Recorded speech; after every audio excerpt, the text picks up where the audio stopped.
Recently, I wanted to challenge myself in Stardew Valley. Normally, Stardew Valley is pretty light, a fun fare with social interactions and farming.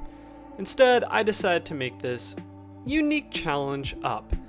So, first of all, there is now a thirst and hunger meter, as well as possible illness from being outdoors during, difficult seasons and weather conditions. Now, outside of that, I cannot leave the island to go visit town, and pretty much that's the gist of the challenge. Now, I did add in a few more mods to just make it a little bit more fun. For instance, in Stardew Valley, it is very hard to actually find liquid refreshments to satiate your thirst. So there is H2O added in to be able to drink, as well as purify. Now, starting off with this challenge, I was trying to figure out exactly how I would survive. Food early on without being able to leave your island is kind of a detriment. You can't go into forage, you can't basically have crops at the ready, and since you can't go into the tavern, you're unable to buy food early game. And pretty much I started out with $0 anyway, so it didn't matter. Now, we got Skipper here, and as you can see, he is a very lovely looking man.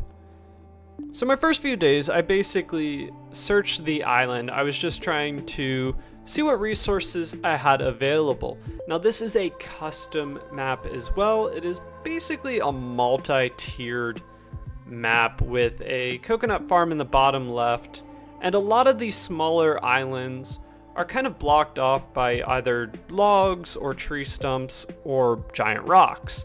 So you need to upgrade your tools. Now, that would obviously mean that since I can't leave the island, it would make it, kind of difficult to break those rocks or harvest those trees and get hardwood. So, as a unique point to this, there is another mod that basically allows you to buy your, basic stuff and upgrade for a cost. So, in a sense, we are utilizing the money as knowledge points instead of money, and still having to have the materials to build that out. So for instance, upgrading a tool still requires all the ore to go with it and such. So that's kind of how we got around that to basically make this challenge doable and actually fair. Now, early on, it is a struggle. So the very first set of knowledge points I went ahead and used was to just pick up a fishing rod to be able to basically fish a little bit to satiate my hunger early on. Now, with the fishing rod, even catching fish is tedious and time consuming. And I obviously fell into this routine of just going through and, fishing. Unfortunately, fishing in this, when you use the mod, only replenishes about maybe a quarter of your gauge per fish. And I had actually tweaked it a little bit to make my hunger and, thirst run out quicker.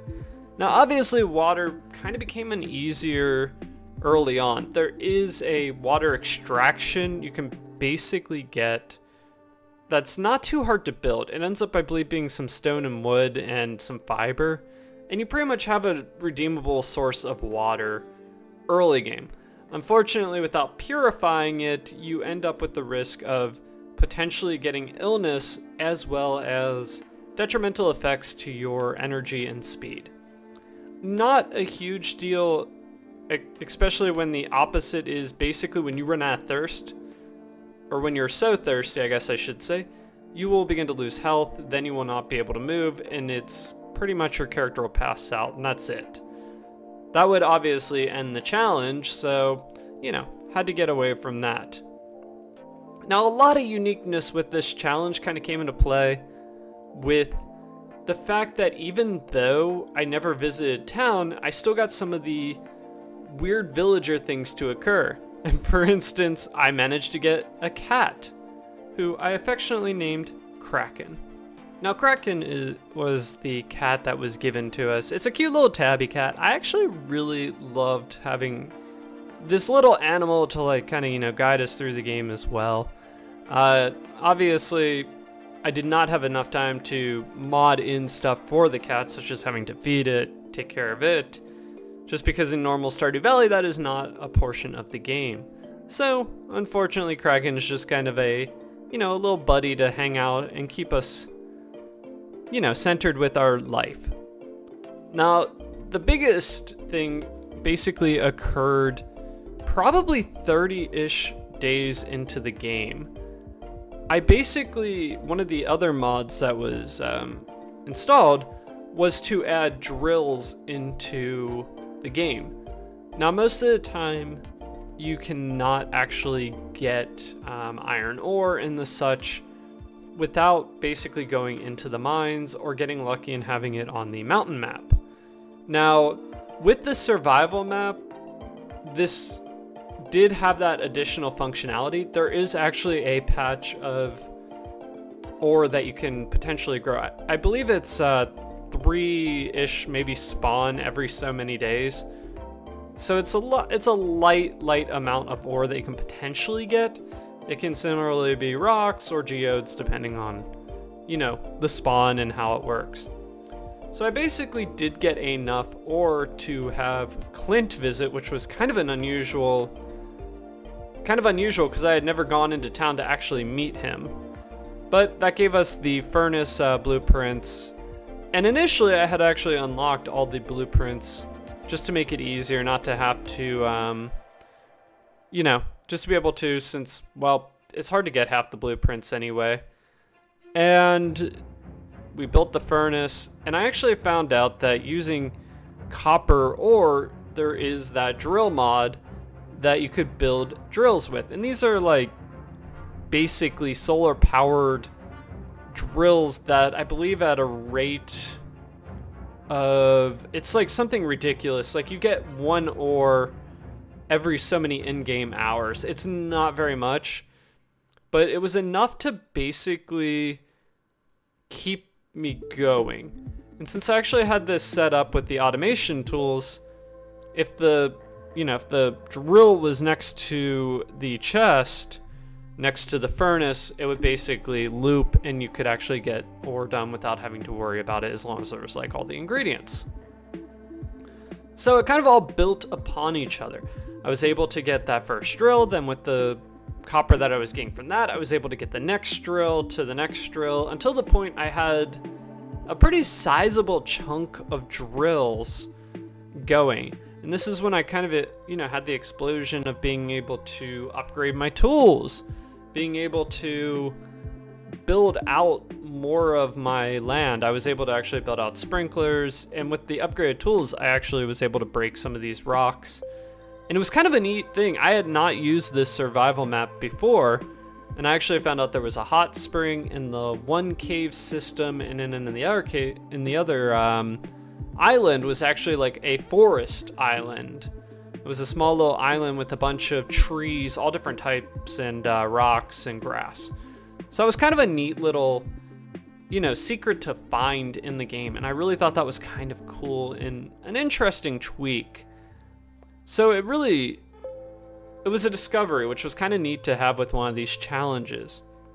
Now about 30-something days in, I actually was able to get the required materials, and having saved up enough like knowledge points and everything to actually begin building out the second house. So once I was able to do this, it really sped up the game. And obviously once you kind of get the ball rolling on things, suddenly the game becomes a lot easier. And that's kind of what happened. I was able to get the house upgrade, I was able to get the tools upgraded, I started to have a way to actually have enough food that I didn't need to worry about it. I was building out fishing pots, all kinds of stuff. So at this point, I pretty much considered the challenge done. There is some things I would change with it going into the future, or if I wanted to try this challenge again. One of the big ones would be, I got extremely lucky with my fishing treasures that I found. I believe the first one I managed to get was filled with copper ore. I believe there was 12 in there, which was huge. And that immediately was a couple bars. and the very first furnace pretty much. And then after that, I actually got one treasure chest with a diamond, which I had no idea was even possible in Stardew Valley to fish up diamonds. I was completely shocked about that one. So pretty much the challenge started going well once I was able to satiate hunger and thirst. And it just became a game of, you know, trying to manage those and just upgrading and upgrading and upgrading. I even got to the point that I was starting to go a little crazy with this challenge and building like statues to the old gods, that kind of stuff. But it was a fun challenge overall. If it's one you guys want to try, I will leave links to some of the mods that I used, as well as the survival map. And until next time, catch you later.